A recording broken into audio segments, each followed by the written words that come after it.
happy Wednesday. Welcome to another episode of BIZBoost Talks. I am your host, Tammy, Reese, with the one and only Dr. Norma McLauchlin. Welcome back, Dr. Norma. Thank you. It's great to be back. We're so glad to have you. Before we get started, I want to give an epic shout out to BIZBoost and my amazing business partner, Mahad and Ron. Thank you so much for allowing us to use the platform today. Dr. Norma, you've been doing so much during the month of August and have a busy and epic September ahead. Let's talk about the Forgiveness Gala. Last time we spoke, you were promoting the event. So how did it go? Well, to be truthful, it went well. I didn't get to go. I had COVID. So sorry to hear that, and I'm so happy that you've recovered. Yes, we recovered. My husband and I both. We're doing well. And after that, my father passed. So it's been kind of a tricky month, but it's been good. And all the things I got back, all the comments, I was just saying that the things went really, really well. And I was really pleased that I wasn't there, although my husband videoed it. And so I had an opportunity to see all of that. Well, definitely sincere condolences from the entire BIZBoost family on the loss of your father. Is there anything you can share with us about him and what he meant to you? Well, my father, who was a World War II veteran, he lived for 96 years. He was a wonderful father, because I have several memories of him growing up, from teaching me how to do judo when I was a young, because I was always the smallest, shortest child in every class. So he taught me judo so I could fight people. And then he didn't know I was going to go to school and fight everybody, the boys. So anyway, I had to get tamed down from that. But he taught us everything. He taught me how to live, really. And to buy land, to purchase land, to always have something of your own. And he was really a phenomenal father, and it always had something to tell. He always had jokes to tell. He's the one who taught me how to dance. He's taught me how to do the jitterbug. Although we grew up in a church, he said, well, you still got to know how to dance. You have to know how to laugh. So he taught me that, and we always had an opportunity to dance together whenever we were out and about, or he was here visiting me, or I was there visiting him. But his most things he really liked to talk about, of course, was being a World War II vet. And I was also in the Army and also a veteran, so he thinks that made me follow in his footsteps. Wow, thank you both for your service. That's definitely a huge honor. And thank you so much for sharing your father's story with our audience. Dr. Norma, we want to reveal to our audience about the Forgiveness Game book. I know there's a coloring book also attached, correct? What could you share with us? And how can they get the book? The Forgiveness Game book, and it has an accompanying coloring book and journal. It is a fiction. My first attempt at writing a fiction. And it's built basically on my life. Well, at some points, there's some of my life, a lot of it is still fiction, but it's more on domestic abuse and on a lot of different things that happen in the life of a Christian.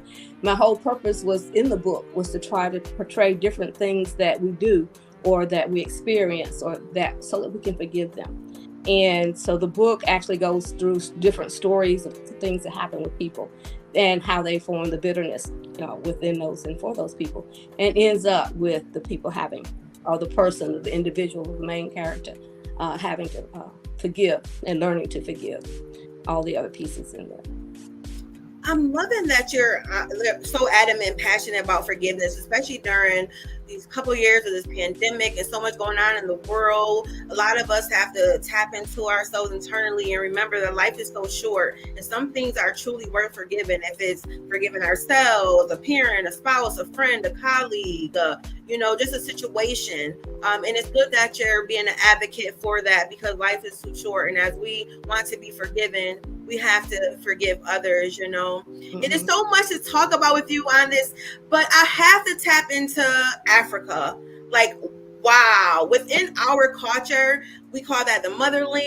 A lot of people say Black people should visit Africa at least once in their lifetime. Have you ever been to Africa? And what are you most excited about going? No. I have never been to Africa. I'm really, really excited about this trip. Simply, not only that we're doing the TEDx and we'll be at the University of South Africa, but once that's completed, we actually do the tour. We're going to schools, elementary schools and middle schools to share with the students there. We're taking our books. I'm taking my granddaughter's book that she's written and some of the books that we have for children. And we're going to share that. We have an opportunity to leave our books in the library there. All that we have, the fun part begins after that, and we are moving on, and we will have an opportunity to go on a safari, the riverboat cruise, and all of that prior to our returning. And our return flight takes us back through London, so we have a few hours that we'll be able to see Paris on our way back. Hopefully that all works out. But BAM and the person who planned all of this with Black Authors Matter Tours has done an excellent job in making sure that we get the best opportunities that we can while we're on this tour. Well, I'm definitely going to be living vicariously through you because I'm so excited as if I'm going. I'm so excited for you. Like, this is so huge and epic. And the young folks who learns about this tour is going to be so inspired. Like, wow, I can have my book in Africa. I can be a TEDx speaker. I can travel around the world and make an impact. You are such an inspiration, Dr. Norma. Well, wow. Thank you. And I'm the book. I have another book, which is I posted, but that I'm using there. It's called Living Forgiveness. And that just lets people know that no matter what, forgiveness is a lifestyle. And that's one of the things I'll be talking about. It's a lifestyle. And not only is it a lifestyle, but we know that forgiveness is the foundation for mental health, good mental health. And if you don't forgive, then you have all these other issues with mental health. And so, but in learning to do that, even if someone steps on your foot, if you get angry at that moment, but you should know, we need to learn that we need to forgive so that we will not be harboring all these things that are causing illnesses in our lives and other problems that we can encounter from having the bitterness in our life. I agree. So we talked about the Forgiveness Gala, the Forgiveness Game book, TEDx speaking in Africa. Let's talk about this forgiveness retreat. Well, the forgiveness retreat is scheduled to be held in the Grandfather Mountains. We usually take about 7 to 8 women, well, no more than 7 really, to this retreat where it's a 3 or 4 day retreat. And it is an awesome opportunity for people to dig down deep to try to realize what's causing them to stay in this rut that they're in. Sometimes we don't even know why. And that's one of the things with forgiveness, and my big thing now is also with boys forgiving their fathers, their absent fathers, but fathers who've abandoned them. Because in this retreat, we have found that a lot of these ladies, we take them all the way back and they end up in childhood. And if they come out and they say, well, I'm upset, I didn't realize this, but my father, I've never known a father. My father's never been there. Or even with the death of their father, but then they're angry with God. So I'm trying to do a study on the forgiveness of the absent father. Because once they forgave them in the retreat, they realized that they felt free, that they could move on with their lives, not even knowing that they were already stuck. But the freedom that came with that forgiveness, they were able to move on. Even those who had mental illnesses or those who had different types of issues, those people who were eating, alcoholics, drugs, or whatever, that we could actually go back and find that the abandoned father usually was one of the issues for them. Someone typed in a question, and I'm going to elaborate on this amazing question. How do you deal with folks who deal with kids and family members who don't know forgiveness in their hearts?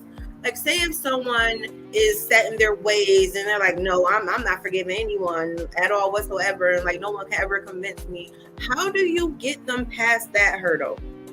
And that's what we do at especially when we're at the retreat, is trying to get them all the way back to thinking. And in the first level, we do the rocking chair experience, where you get to sit in a chair and pretend whoever the other person that's hurt, sometimes you don't even know, but there is someone in that other chair that's rocking for you.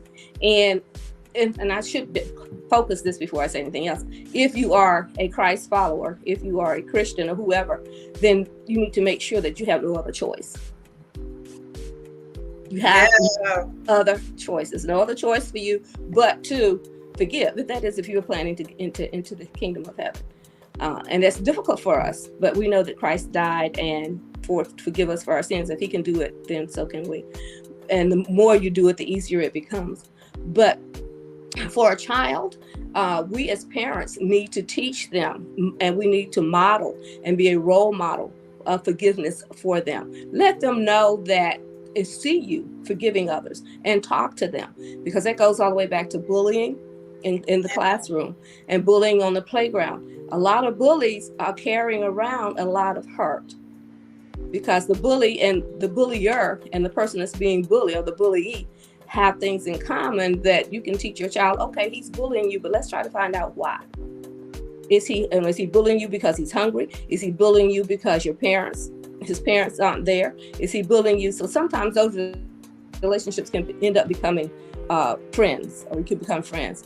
But also for the teachers in the classroom, if you have a bully, then you also need to deal with that bully instead of trying to punish them all the time, but especially if they're young, as to why they're bullying and why they're doing things to other people.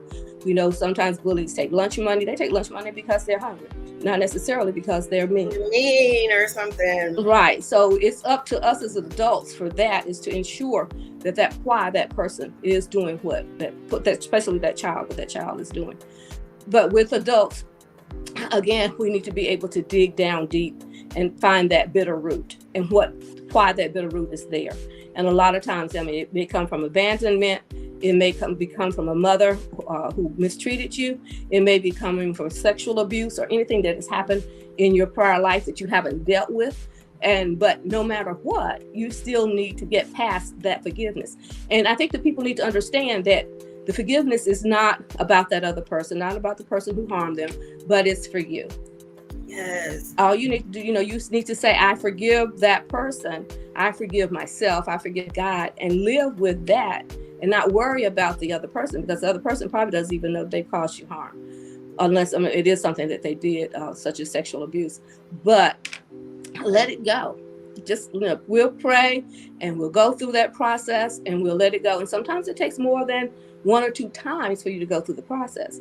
But once you do that, the main thing is that you fill that hole, that void that you've released that forgiveness from, with something else.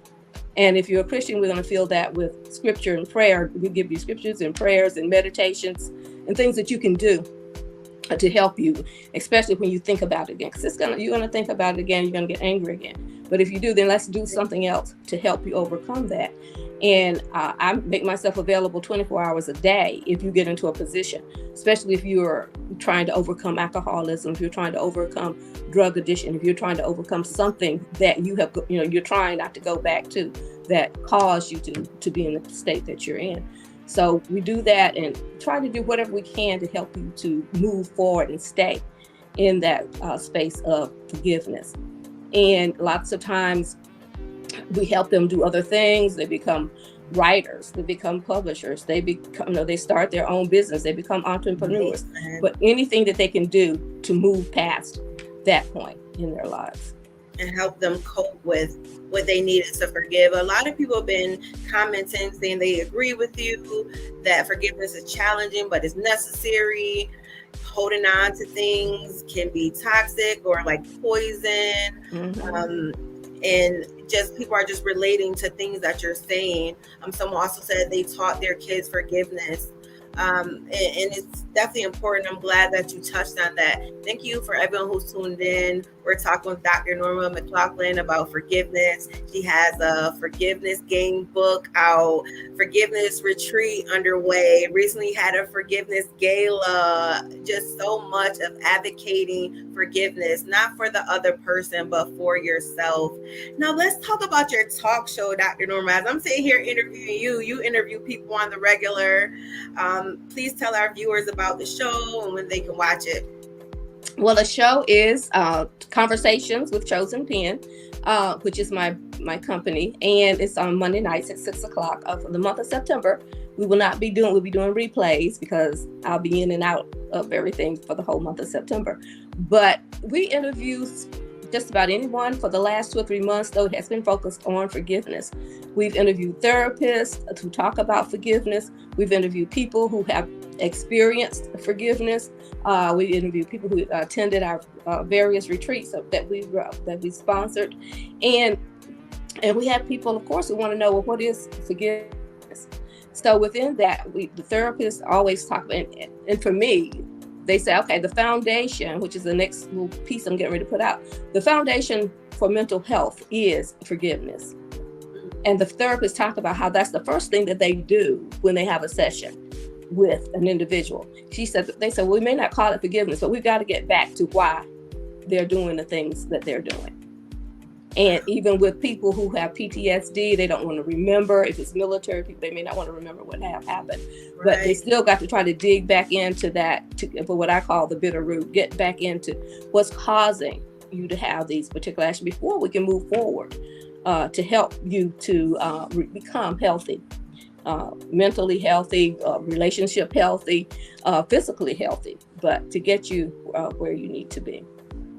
Do you think peer pressure plays a part in trying to forgive someone? Like if someone's in their ear saying, no, don't forgive them, girl or guy, don't forgive them, because so-and-so. What do you think? And I mean, that peer pressure can come from Satan all the way down to your best friend. Because, we always have someone sitting on our shoulder, the angel on one side, telling us, no. And our conscience is telling us, no, he harmed you, don't forgive him. And then if you have someone else, such as a friend, your close friend, your bestie, that tells you, no, how can you forgive that person? So you end up doubting yourself. They plant doubt in your mind. And if you're not a strong person, if you don't have someone on that other shoulder giving you more advice, that, in order to live, forgive is to live. It's one of my quotes that I say as well, because as Christians, we know that if you don't forgive, you don't live. You don't live the everlasting life. But you need to understand that everybody, just because they're your bestie, doesn't have your best interests at heart. They may think they do, but they don't always. Wow.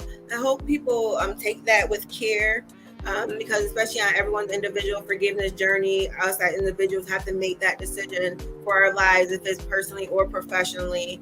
And I love having these conversations with you monthly, Dr. Norma. Before we go, what else can they be on the lookout for from you? How can they contact you if they want to reach out? Well, I think we've already talked about our month of September. Really not doing a whole lot. I'm doing a few little talk shows and conferences for other people during October and November. But October, on our talk shows, we're going to be talking about children and children's books. And if there are any children's books out there on forgiveness or whatever, things that we can do to help the children in school is what we'll be hitting on in October. But then, of course, February, we have our big writers cruise that we are really, really excited about. We're setting sail to write, or writing on the ocean, or writing, we got so many different names for that. But if anyone is interested in writing or just joining us on the cruise, please let us know. I mean, it's out there on Chosen Pen's webpage. And we will have, last year we went to the Jamaica for our writers cruise, and that was amazing. We ended up, we'll be publishing our anthology based on that. From the people who were there, and we'll be doing another anthology when we write on this next cruise as well. That is a whole vibe, especially for writers. Writing on the cruise, what better can it get than that? Oh, it's really going to be exciting. 5-day cruise, but only 2 days are really in our, I think, 3 or 4 day workshop. But you'll have assignments that once you go off, what you'll have to do and what you'll have to find, what you have to think about to write about in your writing assignment. So you have to find the culture, you have to look at the people, the whole thing, in order to incorporate in your story. The same as we did when we were in Jamaica. We had to incorporate all the things that we found there, where we lived, what we did. We had to write our story based on those things. How fun. Dr. Norma, thank you so much for joining us on BIZBoost Talks again. Have an amazing September. Congratulations. And we are so honored to have you a part of the BIZBoost family. Thank you to everyone who tuned in. Have an amazing rest of your Wednesday. Till next time, I'm Tammy Reese. Thank you. Bye-bye. Thank